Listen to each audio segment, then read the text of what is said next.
Now we are going to be seeing, after Raid, it's going to be standoff on hardpoint, and this is where TEC Sweden could actually win the game. And would that top their group? I believe it would. I'd have to get clarification on that. Apart from playing against Twisted, they've not played Twisted yet, so they're the little spanner in the works. But if we go back to the earlier hardpoint then, let's just review what happened there. It ended 2-2-3 to 1-9-6 in TEC UK's favour. So sure, they did get the victory, but for the large majority of that game, TEC Sweden were in control.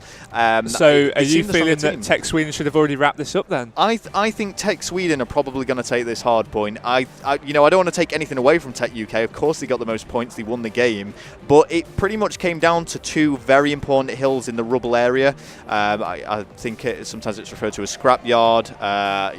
The top bit that's opposite the shanty town.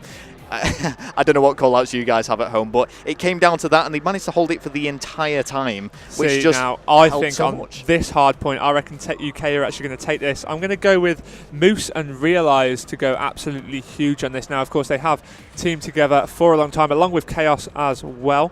They have teamed together quite a few times in the past, so who knows? Yeah. Well, it's quite a small map, and the very middle area, which is, as you can see on the screen now, just that little garden area, is heavily contested. There are so many entrances to that. You've even got the vertical entrance where people can lunge down from the roof. So from the get-go, it's very, very interesting to see which team can come out on top, because it is anyone's game. This is the Turtle Beach Call of Duty Spring Championship, of course, and it is TEC UK going up against TEC Sweden. It's going to be interesting, Gooch. Oh, definitely, and it looks as if the teams are nearly ready to play. I've just seen Moose come back from a quick toilet break, so it shouldn't be too long until we get this standoff hardpoint underway for you guys. So please remember to like and follow this stream. Feel free to let us know your opinions and thoughts in the stream chat as well. Who do you think are going to win this tournament? Of course, we have got Farico Impact and probably Prophecy, I'd say, are the two heavy favourites. That's from feedback threads, that's what people are saying. But as we've seen so far in this tournament, there have been a few surprises, and anything can happen at this event, so who knows? Okay, well, as you say, I think we're pretty much good to go here. I'm sure a lot of you guys are well aware of the hardpoint rules already, but just to summarise them, teams will attempt to capture and hold hardpoints around the map. They gain points by standing inside the zone highlighted on the map, and it's the first team to reach 250 points or the team to win the most points after 10 minutes that will win the game. And very importantly, no respawn delay on this, which, it's the fact that there's no respawn delay means that people will avoid the use of things like RCXD cars.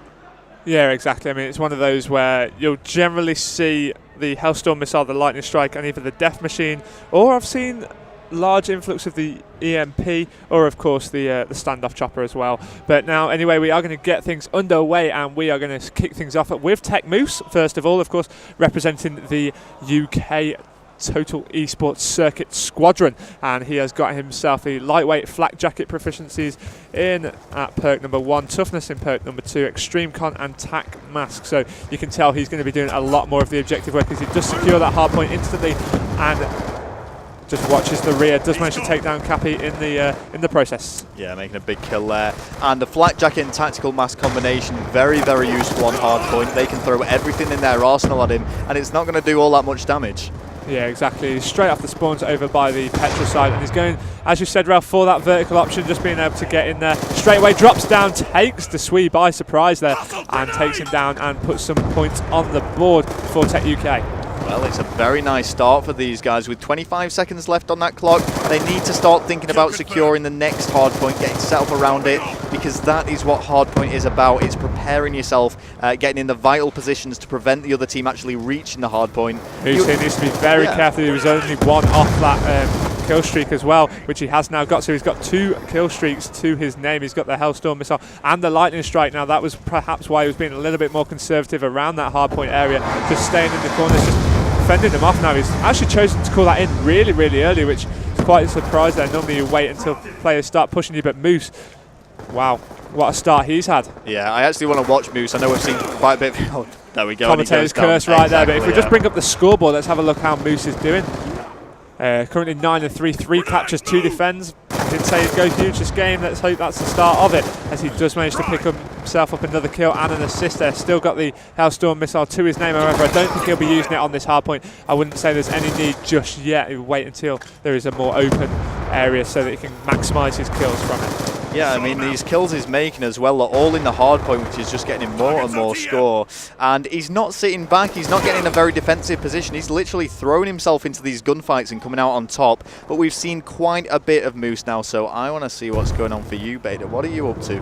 Beta is currently pushing towards his right-hand side, almost being saved by Moose's Hellstorm missile there. But we are going to see him off the spawn as the hard point is captured, and it looks as if TEC Sweden can finally get some major points on the board here as they finally reach double figures. Yeah, I mean, they've been really struggling so far in this game. This hard point right at the top, though, is a very, very easy one to hold. And Beta somehow not managing to make that kill is allowing TEC Sweden to get back into this game, albeit by a very small margin. This hard point is one of those where it's interesting to see the team's methods. I mean, sometimes you'll see a team go all in and defend from the inside, and then other times you'll see them defend from the outside. Just have one player capturing that point, and then the players around it just try and hold it off. Now, what it appears is that they've gone for just one inside, and Marks was doing extremely well there, as they did have another player coming in through those windows. But it looks as if TEC UK are going to scrap that one off with only 10 seconds left and set up heavily for the next one. Realise just rotating around this back building, make sure nobody can get behind them and force the spawns back petrol. So he does see a player there who is going to go for that up top method. Yeah, so crucial to have an anchor in your actual team, and Realise is doing this brilliantly now. We can see him just checking back and two. He's not really going to be engaging with anyone at all there, but he's just making sure they get the better spawns. Yeah, let's get on board with somebody who's currently defending that hard point as it has been contested. That's going to be on board with Legend, who he has just made himself his mark and got in that hard point, currently securing the points on the board as they are double the points of TEC Sweden now. Legend just sat in this corner with the submachine gun, waiting for Breaking to come in as he's just made a kill and does manage to take him down as he flies through the window, but Marks straight in there. Yeah, I mean, if things keep up at this rate, we're going to be seeing this go right down to the wire onto the final map, which will be Aftermath Search and Destroy. An incredibly tense one to go on. And let's not forget, it was TEC Sweden who got a 6-1 victory on the first Search and Destroy. Yeah, exactly. Very well practiced TEC Sweden at Search and Destroy now. I think we should actually go on board with TEC Sweden. We've not really seen too much of them. We've actually avoided them for pretty much the first half of the game now, so we can give you some really good coverage of them as we go into this second half. And we're actually seeing the Hellstorm missiles coming in. Desui, I was holding my breath there. He doesn't make the kill. But hey, look at those scores now. This is getting a lot closer. Yeah, exactly. 115 to 75. The kill feed very heavily TEC dominated. yeah. I think that's going to be the statement of the year. I think it is quite confusing. There's just so much TEC flying around couldn't everywhere. Resist, guys. I do apologise. Anyway, on board with TEC Desui now. He has still got that lightning strike to his name as well.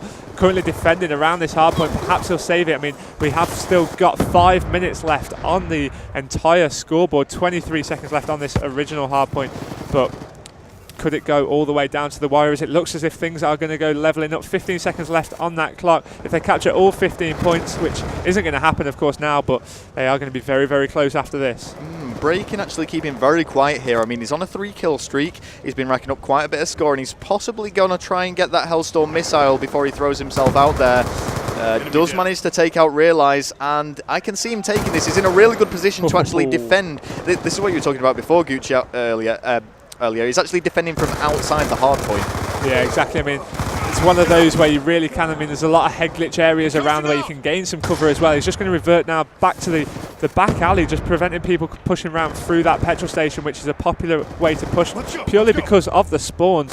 And he has just been able to get straight in there, goes for that two-piece, unable to do so as he knew Moose would be flying down, but Moose, huge two-piece, taking down Breaking and Desui. Moose with a three-piece there. He's going for the fourth. He's actually challenged that. Let's get on board with Moose, who is just currently securing those points on that hard point area and going to go for another one. Moose going absolutely huge here as he's earned his score streaks once again and just pre-firing into that back loop, but knows there's a player up top who has just been taken down. So great communication between the team there as Moose is just going to take the opportunity to call in that lightning strike.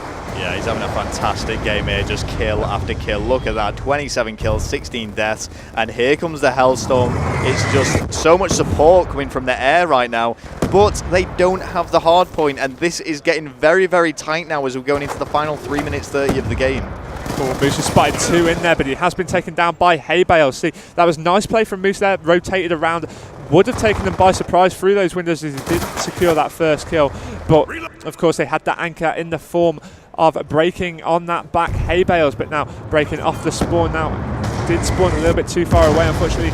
Only trailing by 20 points, though. They've got themselves back into this despite the early 60-point gap. Yeah, but that gap is being stretched and stretched, and I think TEC Sweden are pretty much giving up on that hard point now, which is very, very dangerous. Maybe it is a wise decision to do so, because they're certainly going to guarantee themselves at least some points when this gets refreshed. Yeah, I would have thought. See, this one it's sort of like the bottom of hijacked hardpoint, where if you do get the right setup early on, you could actually secure it all. Now, Breakin, of course, one of those players that does defend from the outside. He gets onto the cover, does manage to take the opportunity to land some bullets into the top building, but unable to make the kill. Does this time, though, as he reverts back and picks off Moose. Yeah, some really nice play from Breakin there. We have seen quite a bit of it, but wow, he is on form as he takes out 3 outside. Let's see what you can do, Desui, charging out there to take his position.